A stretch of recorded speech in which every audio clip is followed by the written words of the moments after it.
Welcome to Who Cares, the podcast that embarks on a profound journey into the heart of empathy and indifference in our modern era. Each episode of Who Cares brings you insightful conversations with a diverse array of guests from various industries and walks of life. But Who Cares goes beyond individual stories. We dive into the larger societal and psychological undercurrents that have led to a perceived decline in collective empathy. Who Cares isn't just a podcast. It's a powerful call to action for reigniting the spirit of empathy within each of us. Let's find the answer to who cares together. Welcome to Who Cares. Maybe if we could take a moment and you could introduce yourself a little bit. Okay. Hi, I'm Victor Huynh, and I am the co-founder of Ready Artwork. It's a digital marketing agency. I'm also a Monrovia resident, and our offices are actually here as well. I don't know how deep I'm supposed to go with the introduction. Just whatever you're comfortable sharing, I guess. Okay.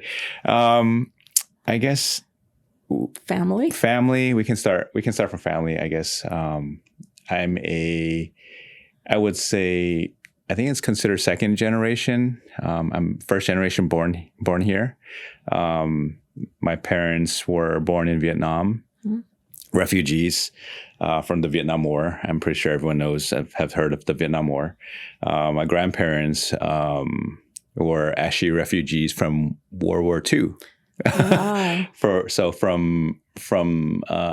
They fled China during World War II down to Southeast Asia. So there's actually quite a lot of Chinese immigrants in Southeast Asia. And my parents were born there during the war. They fled, and I have three other siblings, three older sisters. Oh. They were born there. They went through the whole war experience. Boat people. They were actually refugees on an island for a year before they came here. And I guess I was the lucky one. I waited till everything was clear to be born here. So I was born in San Diego. So when people ask me, it's like, I was born in San Diego. Where are you really from? Yeah. Right.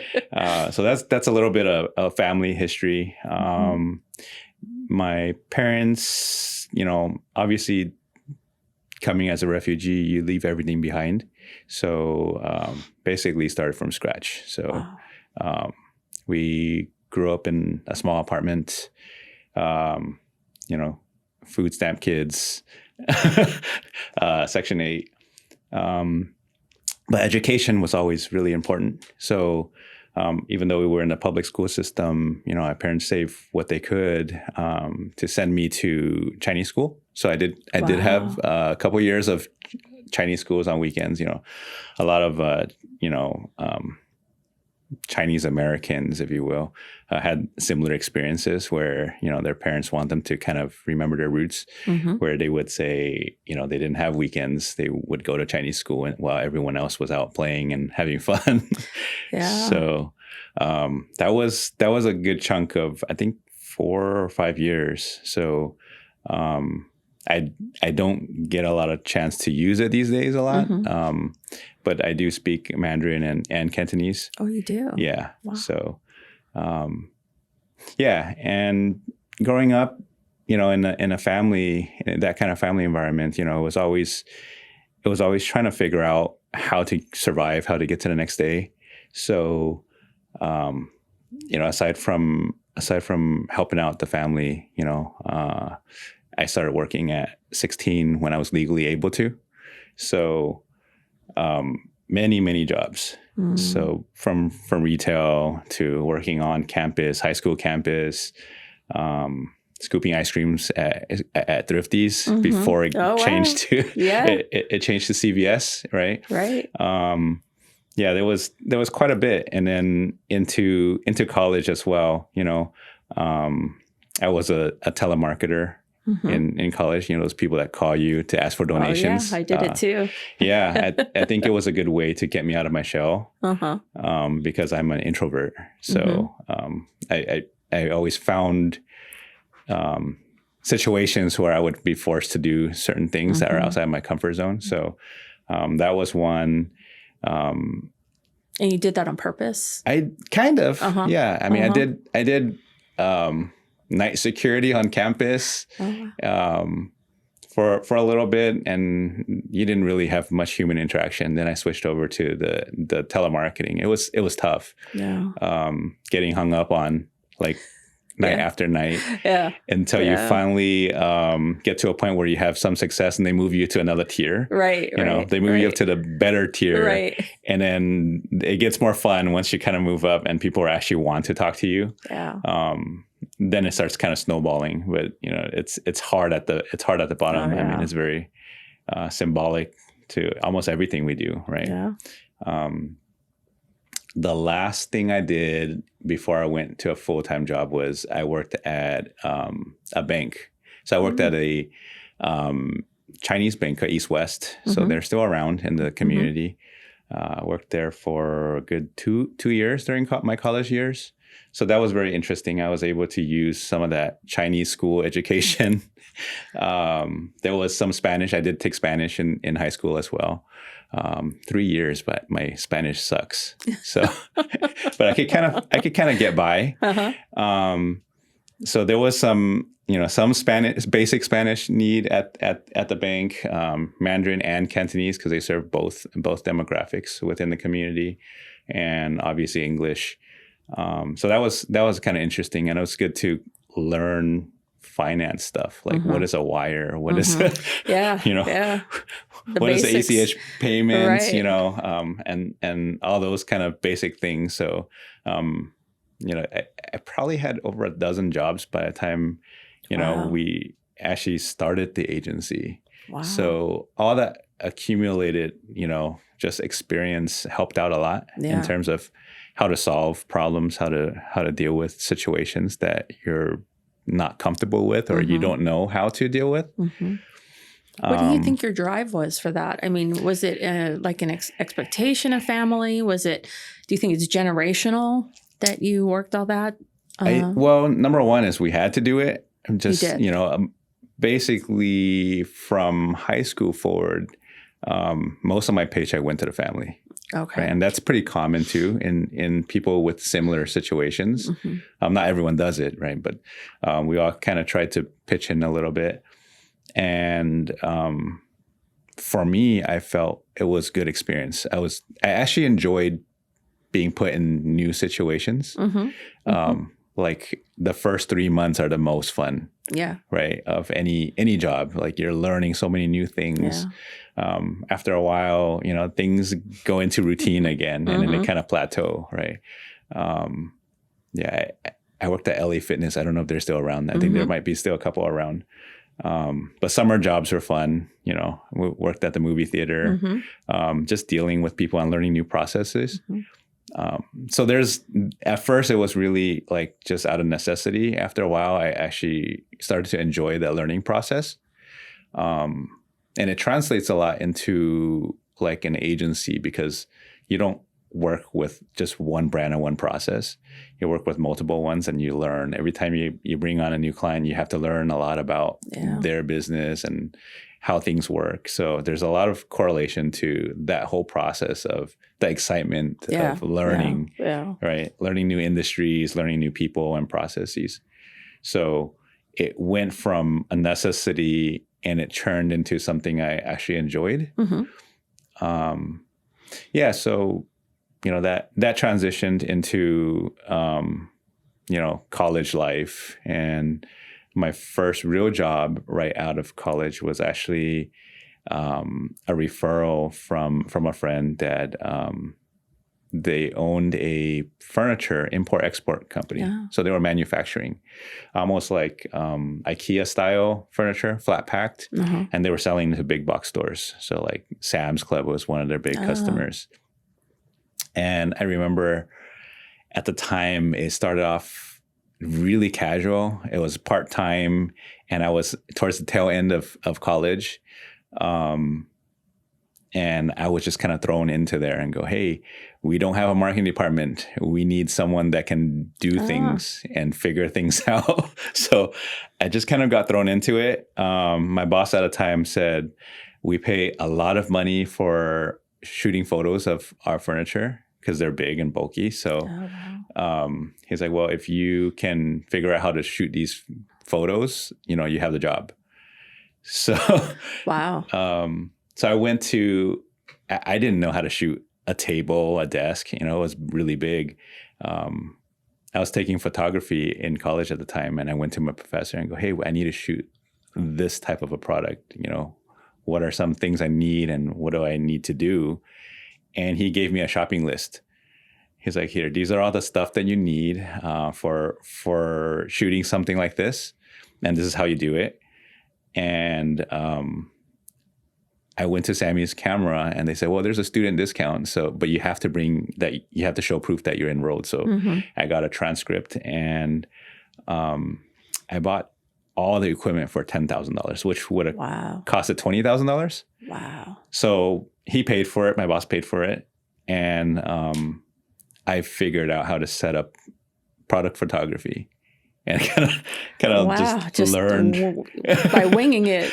Well, I took some classes. I have I was studying graphic design, so I had a good perspective of what looks good.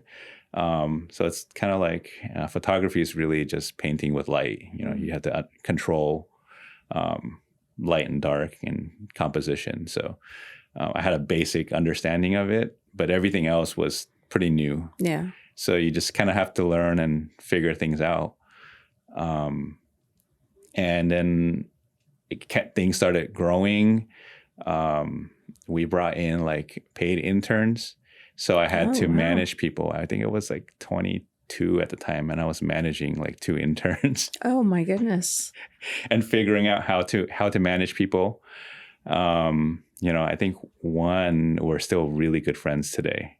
Oh. And it was a good learning experience. I actually went out and I bought management books because YouTube was not around. Yeah.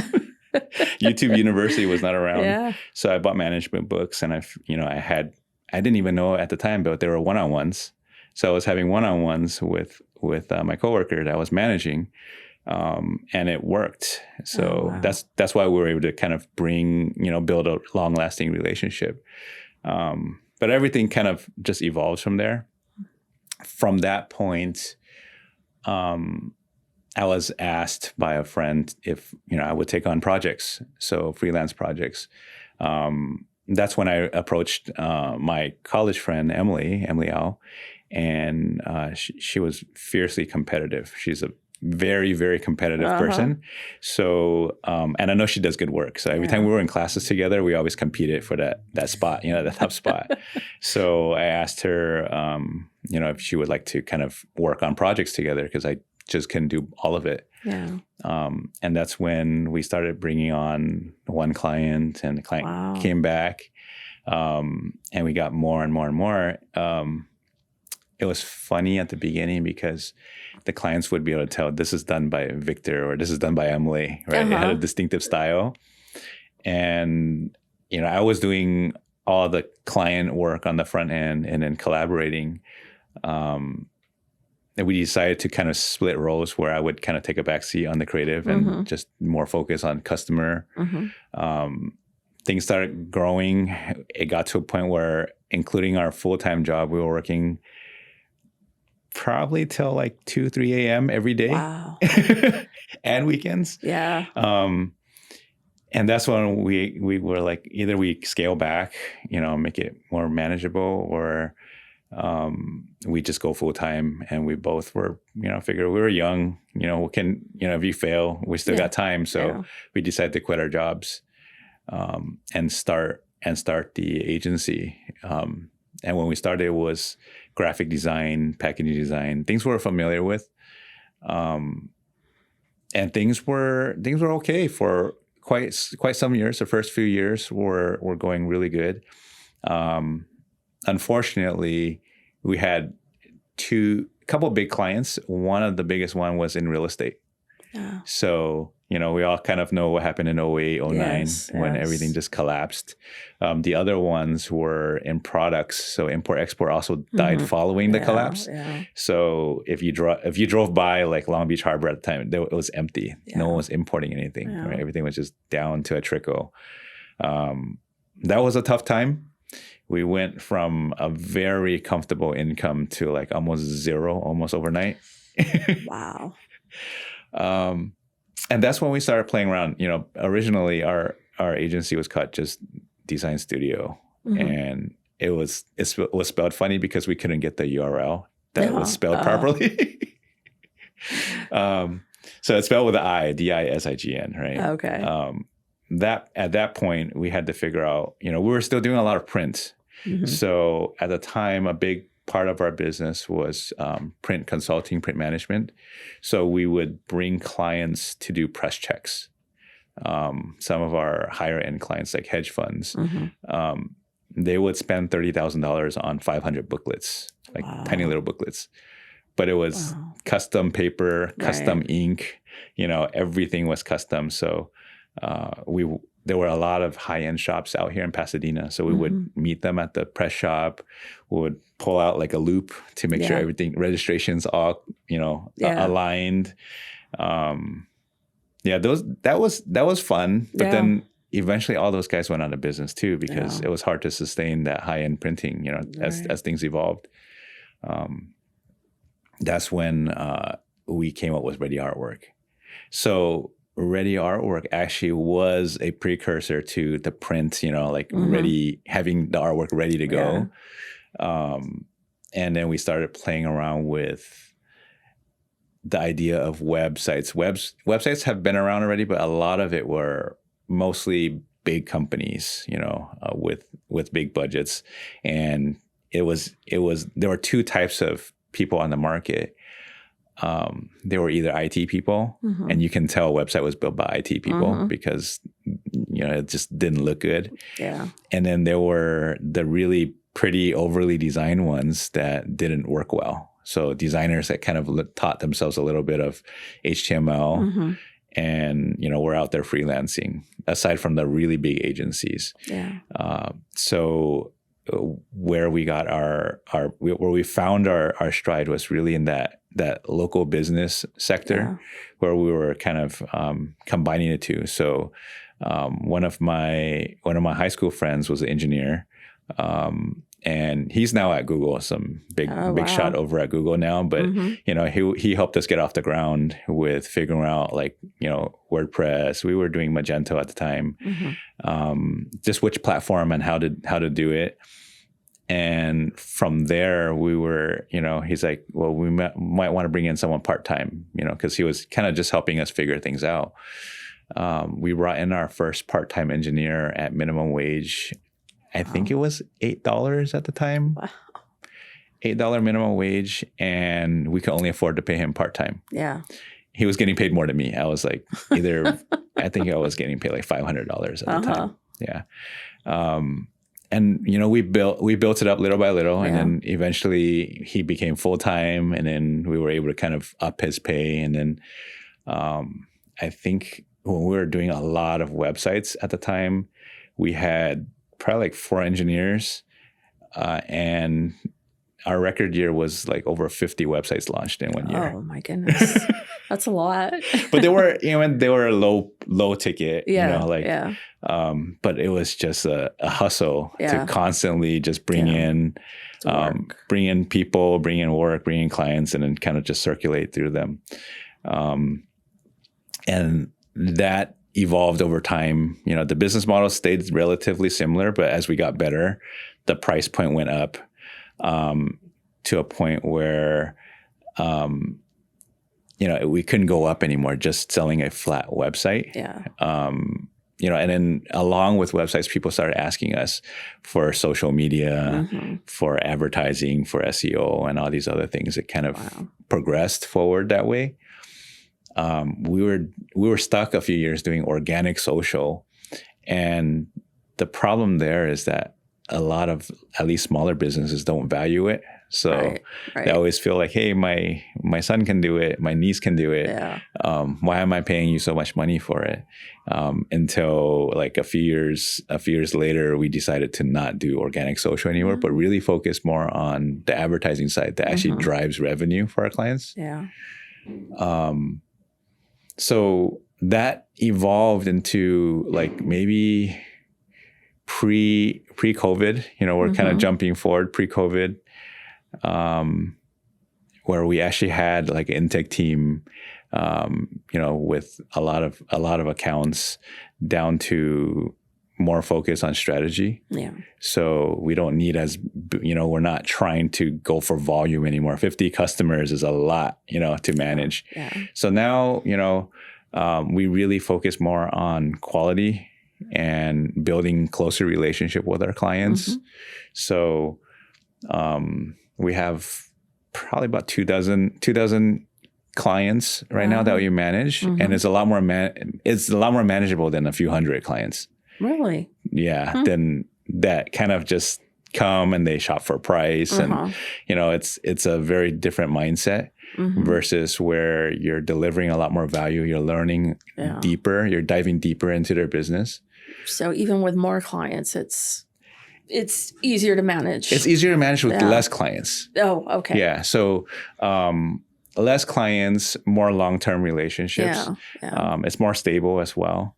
Versus before, we were cycling through like 50 clients. We had to, we had a big overhead. So every month we had to close like 5 to 10 websites. Oh, and that was, and it just, as we grew, as we hired more people, it just became bigger and bigger, bigger burden to continuously find clients. And at that point, you were a little bit more desperate, right? You have to cover payroll. So then all of a sudden, people start asking for discounts, and you start like, oh, maybe I should offer discounts, because we need to close it. Yeah. But when you're getting to a point where you have stable relationships, you don't need to, you find the right clients, right? And find people that can align with what your core values are. So that's kind of the evolution of the agency side. Yeah. And, some of the different pieces. Yeah. I don't know. So being, I heard you say a self-proclaimed introvert, and then going from that to saying the most important philosophy of your business is to build a relationship. Right. How do you meet that challenge? To be successful the way you are now. Yeah, I was pretty lucky that I actually recognized that I was not comfortable being in front of people. So like early on? Pretty early on, okay. I think. Maybe in high school it wasn't as apparent, but subconsciously I was already doing it. In college, in high school, I was actually the president of Leo Club, which was a smaller division of Lions Club International. Yeah. And we just got it was handed to me, to be fair, though, to be honest. Like my sister was involved in it. And then she's like, hey, you want to join this club? And then all her friends were graduating. So it was just kind of a skeleton of a club left that was kind of handed to me. Go, here, you take over. So it landed on my lap. But by the time by senior year, I think we were the biggest club on campus. We had almost 200 members. Wow. Yeah. But you're an introvert. So how does that work? I mean, how do you bring people in and I don't know, tend to that so that it becomes that? Yeah. So introverts are actually are still people in front of their friends, in front of people they're comfortable with. Right. For me, it's the fact that I had to, this was pre-internet. So we had to call everyone the night before that there's a meeting tomorrow. So I had a roster, and I would sit in my room. I would call every single member and just remind them we have a meeting. And then during the meetings, I had to stand up there and go over the agenda and talk about all these things. So when we had that 200 member, we couldn't fit in our counselors, room anymore. Usually there were teachers that volunteered to be counselors, right? Yeah. So she had to book the auditorium. And I had to stand there in front of the auditorium and talk to 200 people. Like, I think it was a weekly meeting. So I just had to do it to just get comfortable talking to people. So it was forced. It was forced. I was put in that position where I kind of had to do it, right? Yeah. And then also, like, on the sales side, I just kind of had to put myself in front of people. Yeah. I'm not comfortable at networking events, but Mm-hmm. I just have to, just kind of like, I'm actually a past president of the Monrovia Chamber. Yeah. We got invited. I never joined the chamber just because it was just kind of odd to me. Mm-hmm. It didn't feel right. But when we moved to Monrovia, there were a lot of really cool people that we met. Yeah. It's different.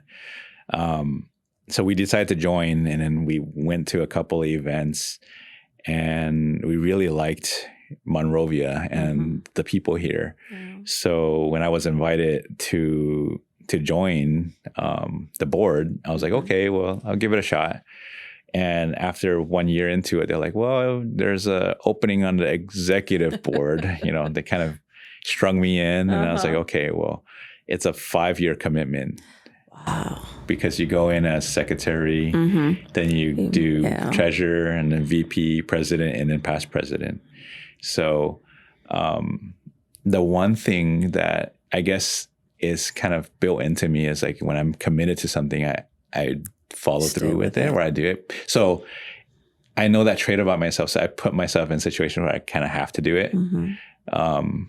Like my grades weren't the best in high school, but I had perfect attendance. That kind of gives you like a kind of perspective. The effort. Right? He's always putting in the effort. You just have to show up. Yes. Right. Yes.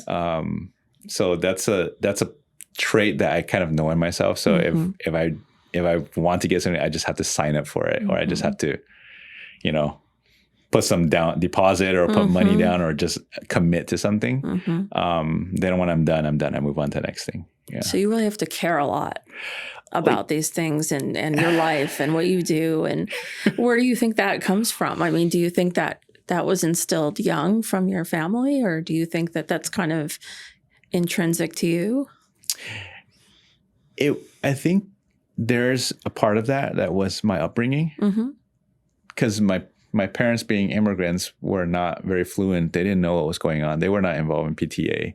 So we just had to, the only thing they knew is like, you better get to school. No. Yeah. Yeah. Right? I don't know what's going on in school, but you better be there. Yeah. So that's the one thing they enforced, is that you just have to show up. Right. So there's that. I think for the most part, my siblings were in school too. So they weren't really, and I think it's also them not being familiar and coming from a foreign country. They felt like they had to keep a really tight kind of oversight over everything we did, if you will. You hear the term like tiger mom. Yeah, sure. That was my mom, right?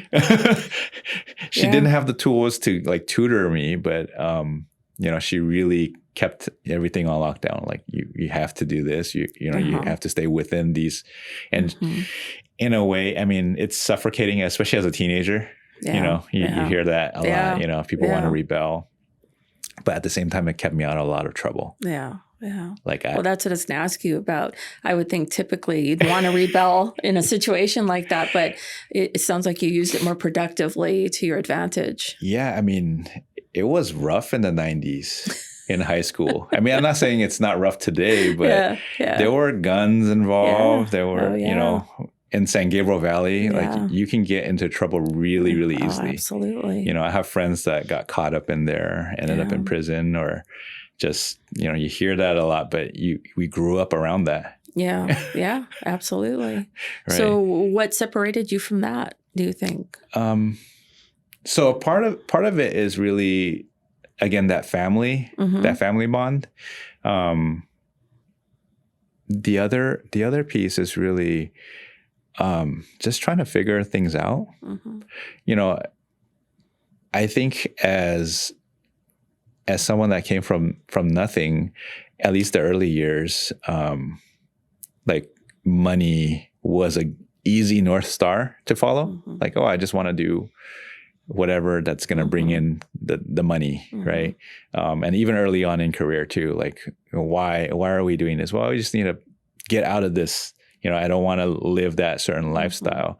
And once you get to a certain level, then you have to stop and think, what's the value? What's the meaning of, and then what? What comes after that?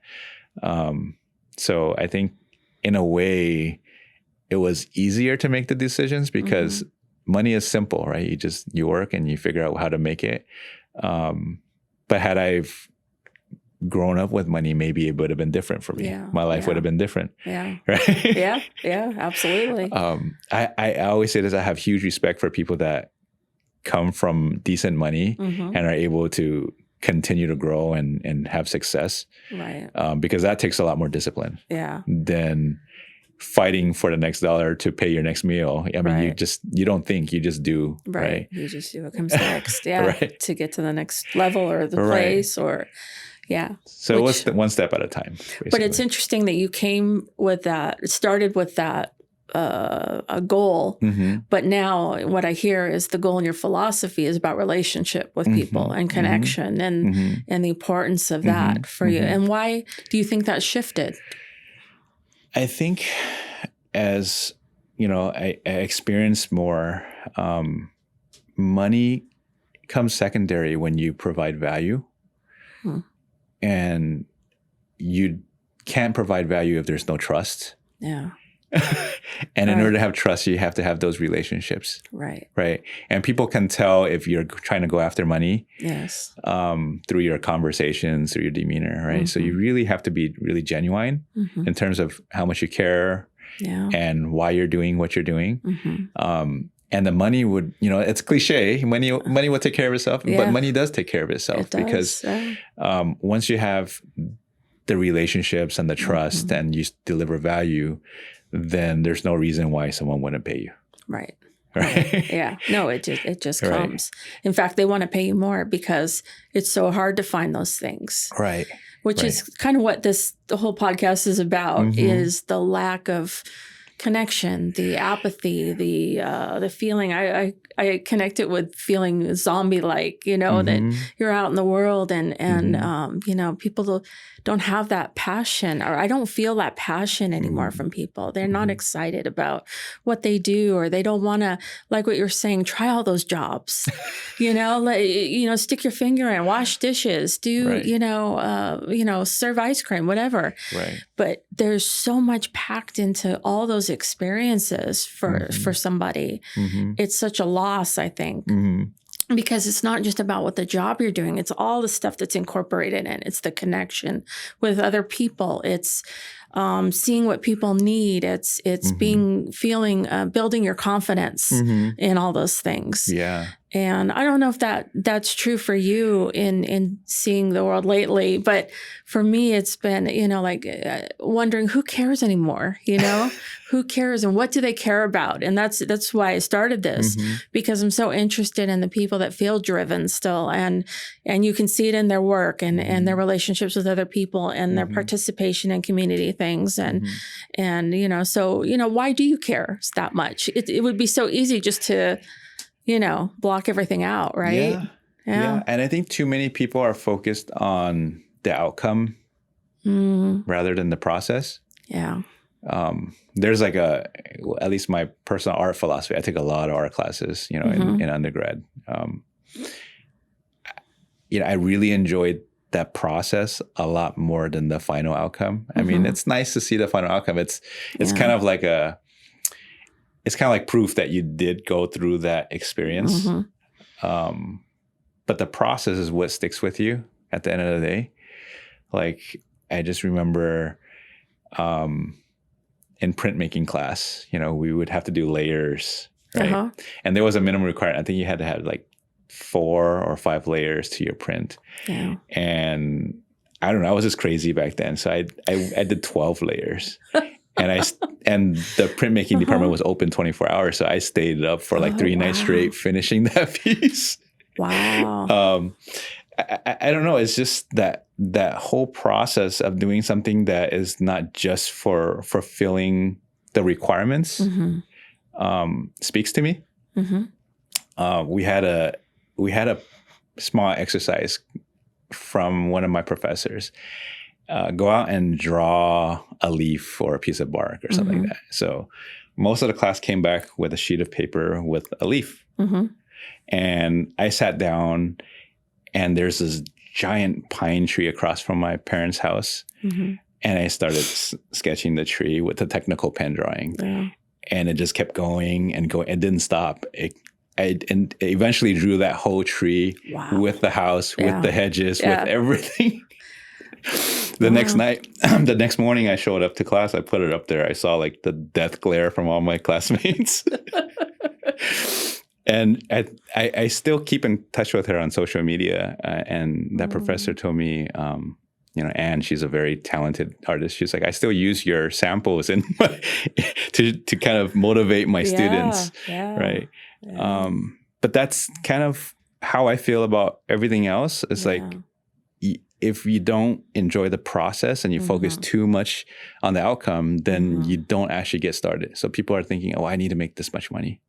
Right. That's why I don't want to do that janitor work, or I don't want to scoop ice cream, or I don't want to be a teller.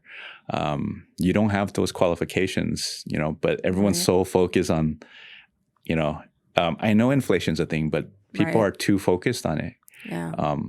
They give up before they even start. Yeah. Yeah. Yeah. You start somewhere and you do it long enough and consistent enough, you will be rewarded. And that's how I feel like what you're talking about what's happening in today's society. Right. Everyone's looking at social media based on outcomes or false outcomes, right? And they set this unrealistic expectation for themselves. So when it's the bar set so high, like you don't even want to get started. Right. Well, that's true. And do you think that social media is a culprit of that? Mm-hmm. Yeah. Yeah. Yeah. So, So I guess that's also a lucky part of growing up in the 90s. We didn't have social media. Yeah. Everything we had to do analog, Yeah. So we have a few Gen Zs in the office, and we have some friendly banter back and forth. They won't ever understand what it's like, to have a modem that takes forever to download. It makes all kinds of noise before it gets going, right? 56K was fast. It was blazing fast, right? Yeah. So, and you actually had to write things down. You had to, we had typewriters and. So the overconvenience too of things, that things are, too easy. Yeah. There's no waiting. And yes. Like I think that's also because of that. I tend to be the person that asks why. Like, they'll be like, we fixed it by doing this thing. I was like, but why was it broken in the first place? Yeah.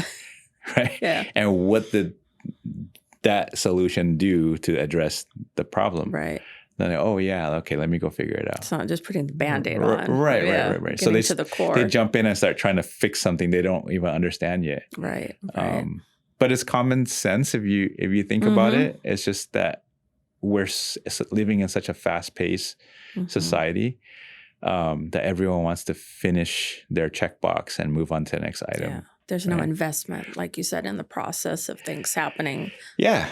Like, why is it broken? And how am I going to fix it? And what did I do to fix it? Yeah. Right. Sometimes it's that simple. Yeah. Yeah. Right. Right. Yeah.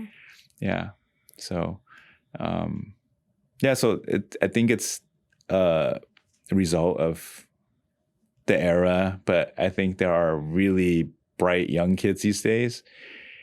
They're harder to find, but a lot of people are very influenced by social media and they're very isolated. I also feel like COVID, I have friends that are confiding with me that, they're actually depressed.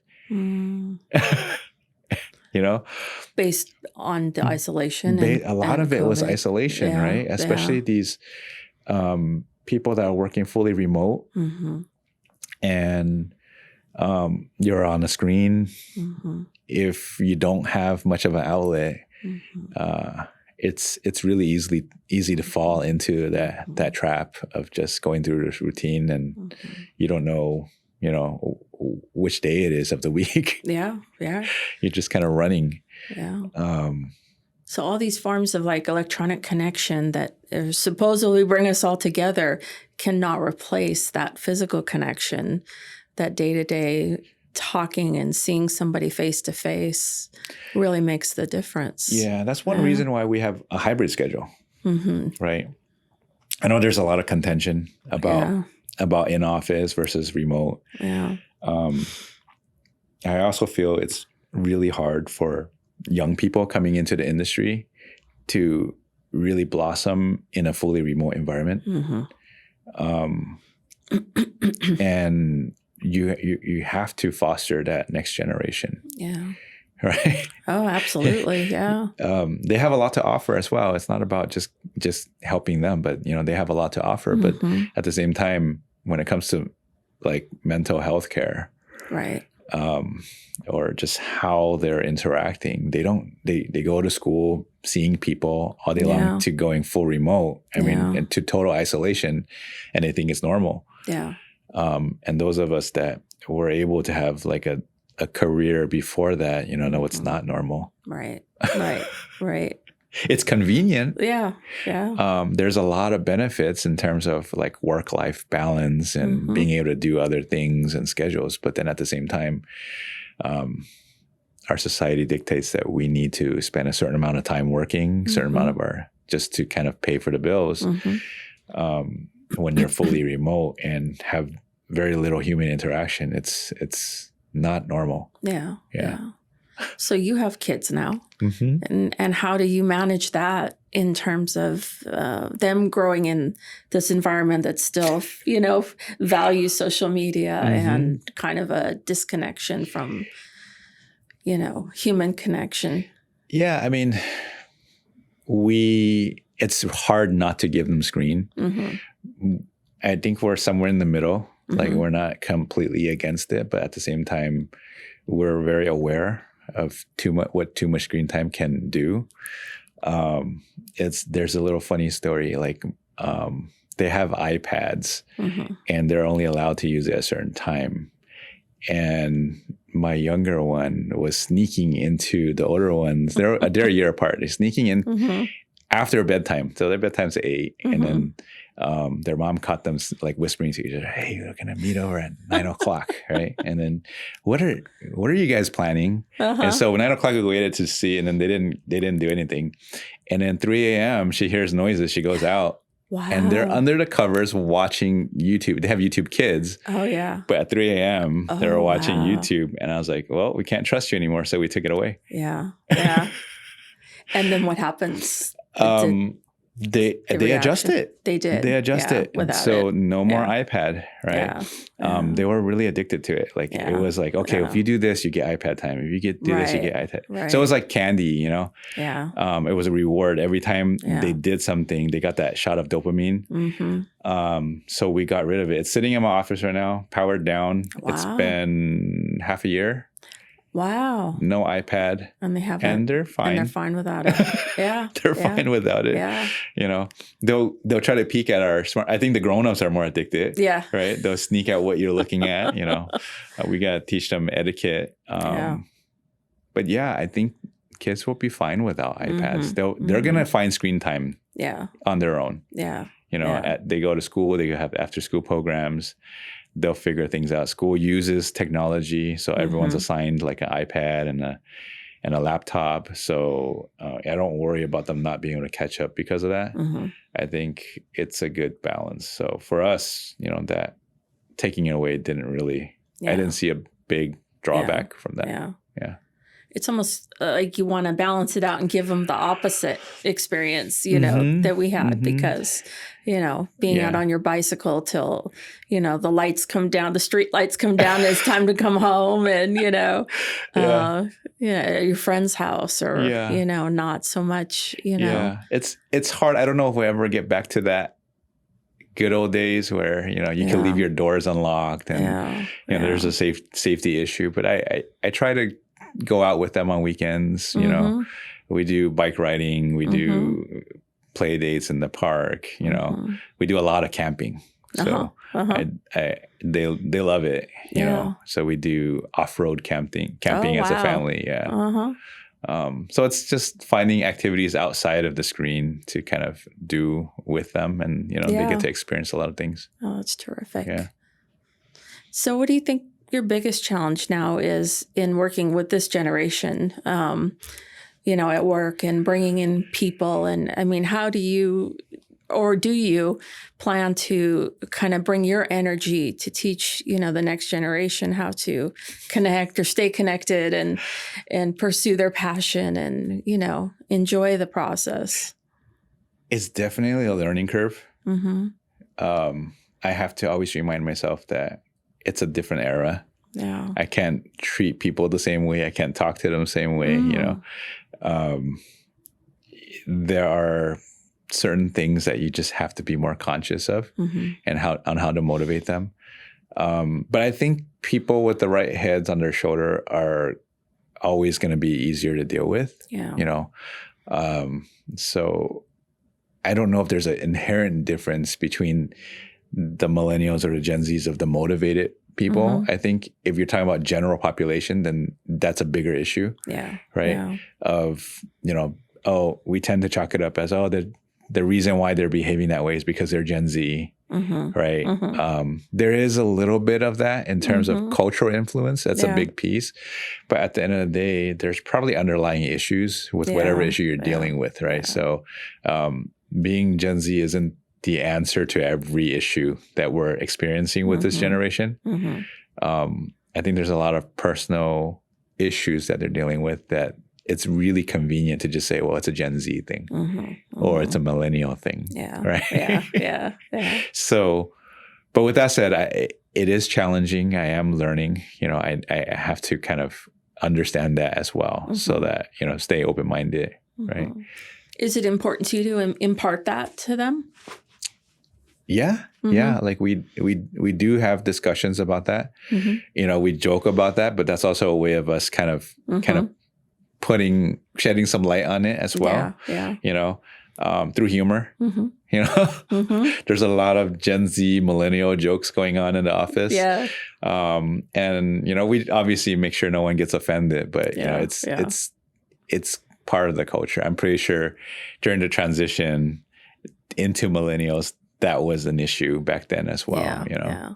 Well, I'm sure humor is a good way in to those conversations, because even if they don't feel the same way you do, you kind of plant a seed of, your thoughts and your experience. So the biggest joke going on in the office now is the socks. Do you know the difference?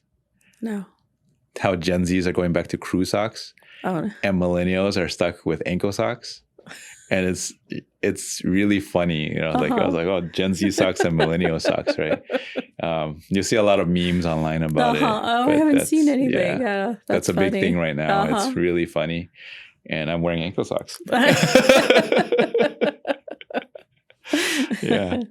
So trying to hang with the kids, it's a lot of that, and adjusting to being the oldest guy versus the youngest guy in the room. Right. Yeah. It's a big transition. It's a different experience, isn't it? Yeah.